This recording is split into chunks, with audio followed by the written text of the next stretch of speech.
नमस्कार मित्रों, मैं दक्षेश इनामदार आपके साथ मैं कई अध्याय से पंचतत्व और सूक्ष्म शक्तियों के बारे में बात कर रहा हूँ। पंचतत्व के जो 5 तत्व हैं, धरती, जल, वायु, आकाश और अग्नि, उनमें से हम आज ये पंचतत्व और शक्तियों की श्रृंखला में आगे की कड़ी में बात करेंगे। आज हम माँ धरती के बारे में बात करेंगे, धरती तत्व के, पृथ्वी तत्व के बारे में बात करेंगे। पहले हम अपने परमात्मा और गुरुजनों को प्रार्थना कर लेते हैं।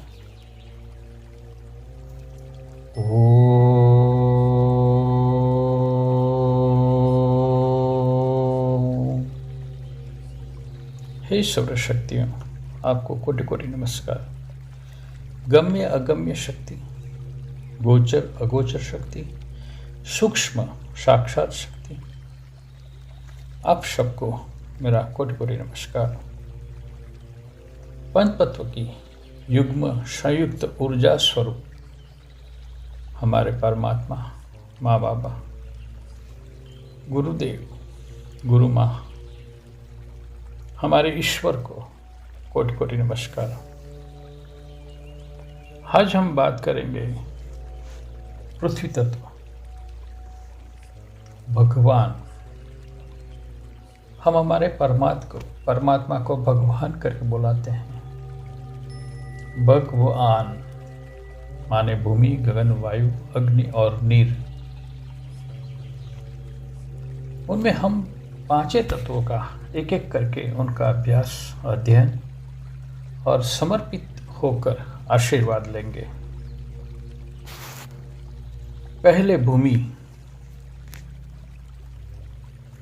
धरती माँ, माँ धरती, जो सबको जन्म देती हैं, निर्वहन करती हैं और अंत में उनमें ही समा जाते हैं। मानवी मिट्टी में मिल जाएगा, मिट्टी ही मिट्टी है, जीवन सारा मिट्टी में गया, मिट्टी में मिल जाएगा। ये मिट्टी ही सभी की कहानी कहेगी। धरती, धरती माँ, धरती की मिट्टी से धान पैदा होता है, धरती में ही वृक्ष, पौधे, हमारा आहार, औषध, वनस्पति सब मिलता है। धरती सब कुछ देती है। धरती से खाद, रसायन, हीरा, सोना, चांदी, तांबा, एल्यूमिनियम सब धातुएं। अरे परमाणु बम के लिए यूरेनियम सब धातु। ये खनिज, कोयला, तेल, क्रूड ऑयल जो बोलते हैं, सब मिलता है। वो भी सब कुछ मुफ्त। उसके सामने वो कुछ मांगते नहीं, कुछ बोलते नहीं, बस देती ही जाती है। हम उनको नुकसान पहुंचाते हैं, उनकी छाती पर घाव करते हैं, बड़े से बड़े यंत्र चलाते हैं। धान पैदा करने के लिए यांत्रिक उपकरण सब हम उपयोग में लेते हैं। धरती का सीना चीर देते हैं, फिर इनमें बीज बोए जाते हैं, धान पैदा होता है। वो कुछ नहीं बोलती। वो माँ है। माँ बस अपने संतानों को, अपने जीवों को रक्षण करती हैं, उनको बस देती जाती है। ये जो क्रूड ऑयल मिलता है, वो तेल निकालने के, जिसमें से वो पेट्रोल, डीजल, केरोसिन सब जो बनता है, धरती में वो शार्डी चलाई जाती है, यांत्रिक शार्डी, यंत्र चलाए जाते हैं।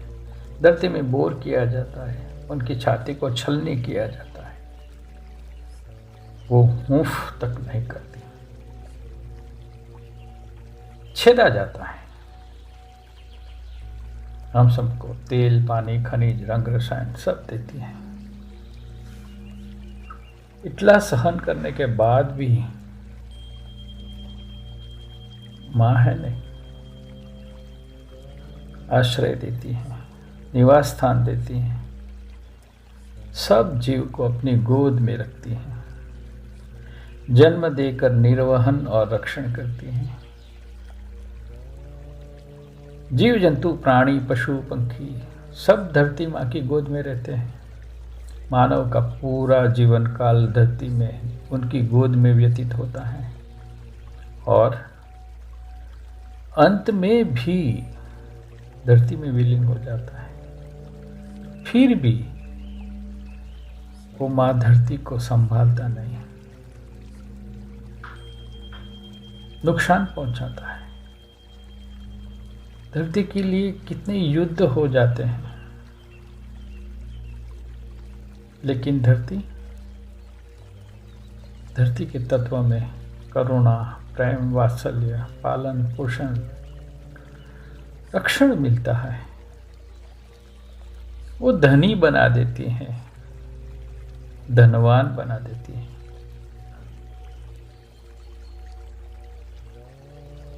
धरती माँ है, सब कुछ सहकर बस देने का काम करती है, वात्सल्य का काम देती है।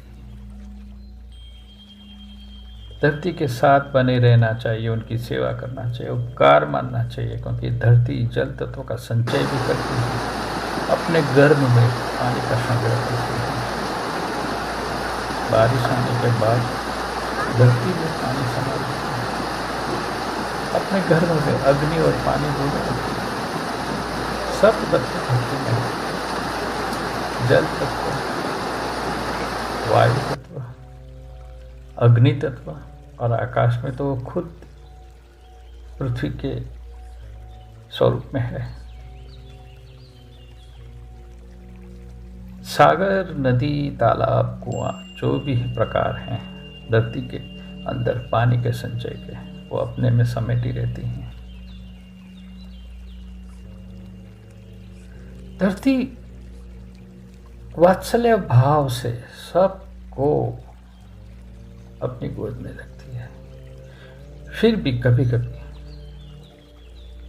धरती माँ अपना उग्र स्वरूप भी बताती है। वो अपनी कोख में जो जीव हैं, मनुष्य के अलावा कई जीव, पशु, पंखी, प्राणी और खास करके गाय माता, गाय, अगर गाय को आप नुकसान पहुंचाओगे, हानि पहुंचाओगे, पीड़ा देंगे, वो उस अत्याचार धरती माँ सहन नहीं करती। गलत काम, अधर्म का तूफान जब चलता है, पंचतत्व का संतुलन बिगड़ता है, निर्दोष और मौन प्राणियों पे जुल्म होता है, तब उनका भी दिल दहलता है। तब भूकंप जैसे विनाशक प्रक्रिया होती है, उनका न्याय हो जाता है। माँ तब उग्र स्वरूप, चंडी स्वरूप ले लेती हैं। भूचाल और ज्वालामुखी से